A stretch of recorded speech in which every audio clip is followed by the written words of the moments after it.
Hi అండి, మహాస్ కిచెన్కి స్వాగతము. ఈరోజు మనము గుడ్డు కారం తయారీ విధానం చూద్దాము. దీనికి కావాల్సినటువంటి పదార్థాలు నేను ఇక్కడ 3 ఎగ్స్ తీసుకున్నాను. అదేవిధంగా కారం, ధనియాల పొడి, ఉప్పు, ఉల్లిగడ్డ, అల్లము, ఆవాలు, జీలకర్ర. ఇప్పుడు మనము ఈ యొక్క ఉల్లిగడ్డలను మనము మిక్సీ చేసుకుందాము. ఉల్లిగడ్డలు, కారం, ఉప్పు ఈ మూడింటిని ఇప్పుడు మనం మిక్సీ చేసుకుందాం. చూడండి, మనము దీన్ని మిక్సీ చేసుకున్నాం. ఇప్పుడు మనం ప్రాసెస్ స్టార్ట్ చేద్దాం. చూడండి, ఇప్పుడు మనము ఇందులో ఆయిల్ పోసుకున్నాము. ఆవాలు, జీలకర్ర వేసుకున్న తర్వాత ఇందులో కొంచెం అల్లం వేసుకోవాలి. అల్లం వేసుకొని మనము దీన్ని చక్కగా కలుపుకోవాలి. అల్లం కొంచెం ఫ్రై కావాలి. అల్లం కొంచెం ఫ్రై అయ్యేంత వరకు మనం కలుపుకోవాలి.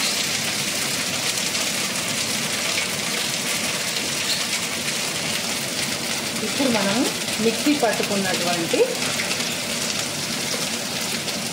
ఉల్లిగడ్డ, కారం పేస్ట్ ఇందులో వేసుకోవాలి. వేసుకొని చక్కగా కలుపుకోవాలి. చూడండి, ఇప్పుడు మనము దీన్ని కలుపుకోవాలి. దీన్ని ఒక 5 నిమిషాలు ఉడికించుకోవాలి. మనకు నూనె బయటికి తేలేంత వరకు దీన్ని ఉడికించుకోవాలి. ఒక 5 నిమిషాలలో దీని యొక్క నూనె అంతా బయటకు వస్తుంది. అప్పుడు చూద్దాం. చూడండి, 5 నిమిషాలు అయింది. ఇప్పుడు మనము మూత తీసుకొని చూసుకుందాం. చూడండి, ఆయిల్ పైకి వచ్చింది. ఇప్పుడు మనం ఇందులో మన యొక్క గుడ్డు వేసేసుకోవాలి.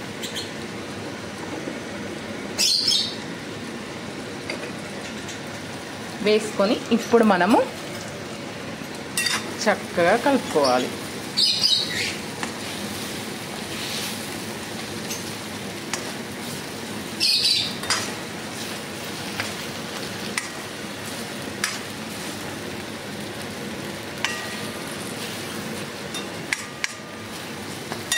ఇప్పుడు మనము దీంట్లో పైన ధనియాల పొడి చల్లుకోవాలి.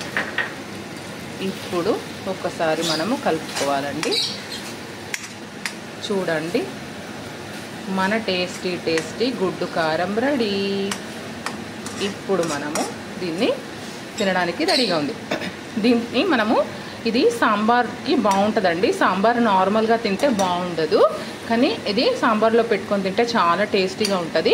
కాబట్టి మీరు కూడా ఒకసారి ఇలా ట్రై చేయండి, చాలా టేస్టీగా ఉంటుంది. ట్రై చేసి చూడండి. నా వీడియో కనుక మీకు నచ్చినట్లయితే లైక్ చేయండి, షేర్ చేయండి, సబ్స్క్రైబ్ చేయండి. Thank you for watching.